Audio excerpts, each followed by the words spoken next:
The Alpine F1 team's journey this season has been nothing short of a heart-wrenching roller coaster. They've lost vital staff members, some by choice and others by the axe, leaving them battered. On the track, their performance has plummeted, burdened by seemingly unsurmountable technical woes. But in recent weeks, they've been given a slither of hope, a seismic shift in management, and jaw-dropping financial revelations could potentially breathe life into their fading dreams. Join us as we explore why it might not all be doom and gloom at Alpine.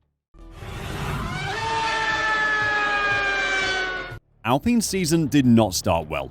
Sure, they were scoring points semi-regularly, but apart from an unbelievably lucky podium for Esteban Ocon in Monaco, the team didn't have a lot to be proud of. The comparisons to the other teams around them were pretty poor. They may have made improvements against McLaren, but that was clearly the Papaya team's mistakes, not Alpine's achievements.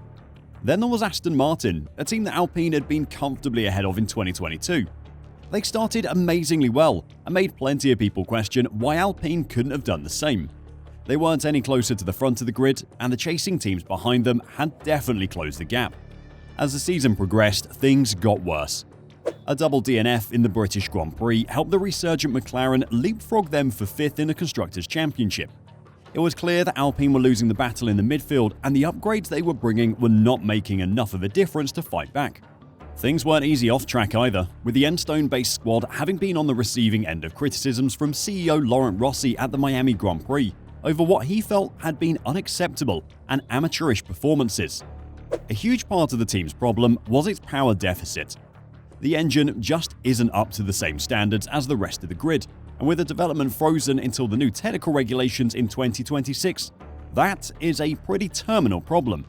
So the decision to move Alpine's F1 engine chief, Bruno Famin, into a newly created role as Vice President of Alpine Motorsports, in charge of all its competitive activities, raised a lot of eyebrows. It only took a couple of weeks for the effects of Famin's move to be felt. 2 races later in Belgium, they dramatically parted ways with a group of senior employees, including team principal Otmar Safnauer. Sporting director Alain Permain also left, while Williams team principal James Vowles announced that Alpine's chief technical officer Pat Fry would be moving to Williams to become technical director. Bruno Famin became the interim team principal, and Alpine Academy director Julian Rouse was appointed interim sporting director. And that is where the team has stayed since. Bruno has said they're in no hurry to find a full-time replacement, and 3 months on from Safnauer's firing, that statement is holding true, with not even a sniff of a rumour of anyone potentially taking the full-time role appearing in the media. Now, I know that I promised some good news and some reasons to be optimistic about Alpine, but before we get to them, there's one more piece of bad news that could condemn Alpine to the back of the grid for the next couple of years. That engine issue I spoke about is going to be sticking around for a while yet. Alpine were lobbying for brakes to allow it to improve the performance of its power unit package, which it reckoned was 30 brake horsepower down on peak power compared to its rivals. Otmar Safnauer had claimed before he was fired that there was an agreement before the freeze that if any manufacturer fell more than 1% behind the top engine on the grid in terms of power figures, there would be discussions over how to let the manufacturer catch up. Their engine problems were on full display at Monza. The Alpine was 5 to 5.6 km an hour off the top of the rankings in the 4 speed traps. Gasly lapped 0.972 seconds off Q1 pace setter Max Verstappen's time, although Gasly argued that the actual deficit was even bigger than that, despite being content with the feel of the car. The request for some development allowance on their engine has been rejected though. The FIA reportedly found smaller performance losses with their own calculations against the ones from Renault, the FIA finding a gap of only 15 to 20 brake horsepower. With a Formula 1 engine producing roughly 1,000 brake horsepower, that's still about 1.75% less power than their rivals, but nonetheless, Alpine's request has been rejected. They're going to be stuck where they are in terms of power until the new engines hit the grid in 2026. So what is the good news then? Because that's a lot of doom and gloom that needs offsetting. While Alpine's on-track outlook is pretty bleak, things behind the scenes hint that improvements are on the way. Investing in sports is the current cool thing to do for celebrities around the world. The most notable of those have come in the world of football, from Ryan Reynolds and Rob McElhenney taking over current League Two side Wrexham, to Tom Brady's minority investment in Birmingham City. These big names are not just adding their expertise, which in Ryan and Rob's case is business know-how, and in Tom Brady's is sporting. They're also adding some much-needed cash. With a long and illustrious history in the sport that dates back to 1981, Alpine parent company Renault have become one of the most invested teams in Formula One over the past year. Racing under a number of different names during their F1 tenure, Renault remained the owners of the racing team, which was rebranded in 2021 to promote the company's sports car brand Alpine.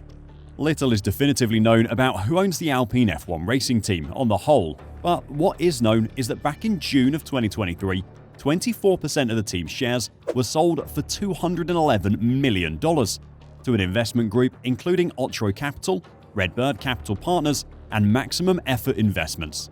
Redbird's portfolio includes a large stake in Fenway Sports Group, a group which currently owns the Boston Red Sox and Liverpool Football Club, whilst it also holds a stake in both AC Milan and Toulouse. Meanwhile, Maximum Effort Investments is led by actors Ryan Reynolds and Rob McElhenney.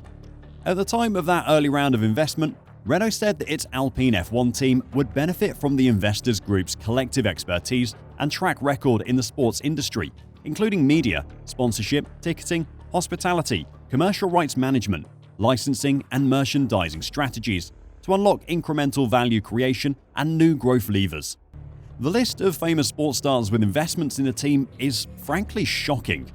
Actors Ryan Reynolds, Rob McElhenney, and Michael B. Jordan were part of the team's first wave of investment on behalf of Otro Capital back in June. They've since been joined by a number of high-profile sports stars in mid-October. Football's Trent Alexander-Arnold and Juan Mata, boxing's Anthony Joshua, tennis's Alexander Zverev, golf's Rory McIlroy, and American football's Patrick Mahomes and Taylor Swift's new boo, Travis Kelce. Obviously, none of these names are going to make any difference to the team's engine troubles or help them make the car more aerodynamically efficient. They won't be trackside making race engineering strategy calls. They aren't going to make Esteban Ocon or Pierre Gasly into Max Verstappen. But what they have done is given Alpine over $200 million to invest into the team, and that is massive. Their investment won't stop there though. They're also investing their expertise. The athletes involved are expected to play a part with the team, not only in attending races, but also to drive commercial strategies at Alpine, using their experience from other sporting arenas. Anthony Joshua will be especially skilled at this, having come from the boxing world, where being able to promote yourself and your fights is as important as being able to take a punch. The chance to strategically invest in Alpine was an opportunity I couldn't ignore, said Joshua, a two-time former boxing heavyweight champion. I'm excited to start this journey with a great group of fellow investors and hope to help the team achieve its full potential. Alpine's financial success isn't limited to new investments though. Boosted by the arrival of new title sponsor BWT and the prize money associated with fourth place in the World Championship, the team increased its income from $244,138,000 in 2021 to $301,758,000 last year, representing a gain of 23.6%. The amount the team spent rose at a slower rate of 21.6%. But what does that actually mean? Well, a statement with the financial report read, "While operations have been impacted by inflation, a second year of financial regulations coupled with a disciplined approach to cost control has led to an improvement in operating margin of 37%, resulting in an operating profit of £36.6 million or $44.35 million. A middling at best Formula One team turning a pre-tax profit of $44.35 million is a great example of how the new financial rules are affecting the teams. But while profit is great for the board and investors, does it actually help the team? Like the $211 million investment earlier in the year, that money can be invested in the team. They can make improvements to the factory and to the research and development facilities.